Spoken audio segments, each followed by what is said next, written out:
Mobile Legends bilan navbatdagi anime hamkorlik bo'lgan Naruto kollaboratsiyasi skinlari va bu skinlarni qanday qilib arzonga olish mumkinligi haqida video davomida bilib olishingiz mumkin bo'ladi.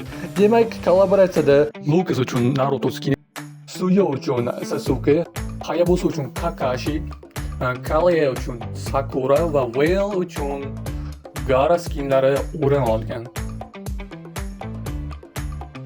Kollaboratsiya 2-maydan boshlab 15-iyungacha 45 kun davom etadi va birinchi faza tokenlari 9-13-may kunlari kelsa, ikkinchi faza tokenlari 23-27-may kunlariga mo'ljallangan. Demak, 1x aylantirish 50% skidkada 25 almasni tashkil qilsa, 12x aylantirish 10% skidkada 450 almasni tashkil qiladi. Birinchi o'ntali aylantirishda effektlar hamda siz juda ham omadli bo'lsangiz Naruto skinlaridan birini ham olishingiz mumkin bo'ladi. Duplikat tushgan effekt yoki emotsiyalar monetalarga alishtiriladi. Naruto skinining tushish ehtimollik darajasi 0.8% ni tashkil qiladi.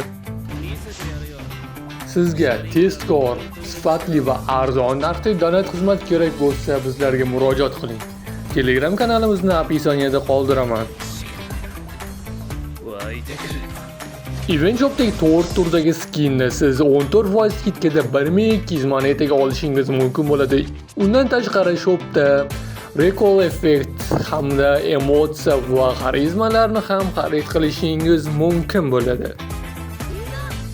Eslatib o'taman, Naruto eventi rus serverga kelmasligi rasman tasdiqlandi. Bu shuni anglatadiki, bizning o'zbek serveriga ham kelmaslik darajasi juda ham yuqori. Event davomida 20 marta aylantirsangiz bitta token, 60 talikka xarizma, 130 talikka 10 ta token, 160 talikka 100 ta crest hamda 190 marta aylantirsangiz 180 ta crestni taqdim etadi.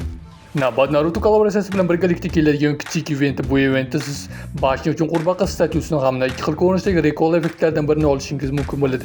Kunliga 50% skidkada 25 almas tashkil qilsa, 30% skidkada 10 martalik aylantirish 350 almas tashkil qiladi. Turishlar soni evaziga siz basic skindan tortib special skingacha olishingiz mumkin bo'ladi. Eventda faza bitta bo'ladi va 16-20-may kunlarida keladi. Naruto birinchi va ikkinchi fazasida 29 tadan jami 58 ta token hamda kichik eventda esa 8 ta token keladi. Bepul tokenlar hamda hisobingizni almasga to'ldirish uchun oladigan barcha tokenlarni hisoblaganda kollaboratsiyada umumiy hisobda 99 ta token bo'ladi.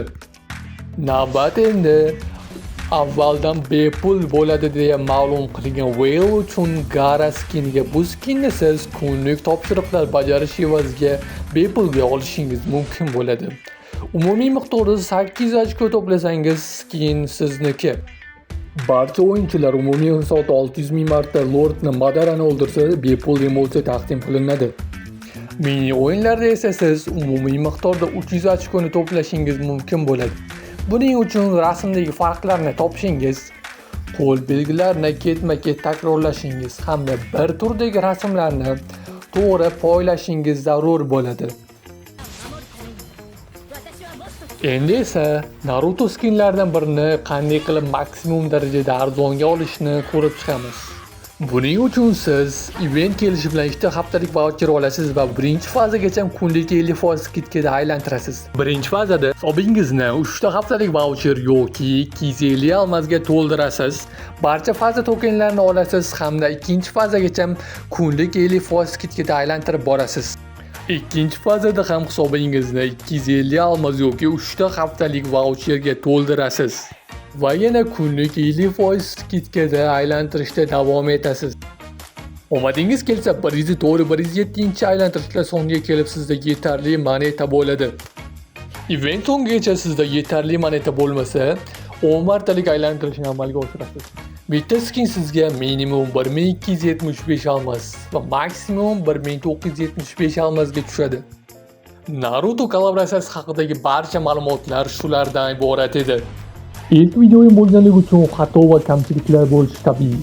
Buning uchun uzr so'ragan holda videoni shu joyda yakunlayman.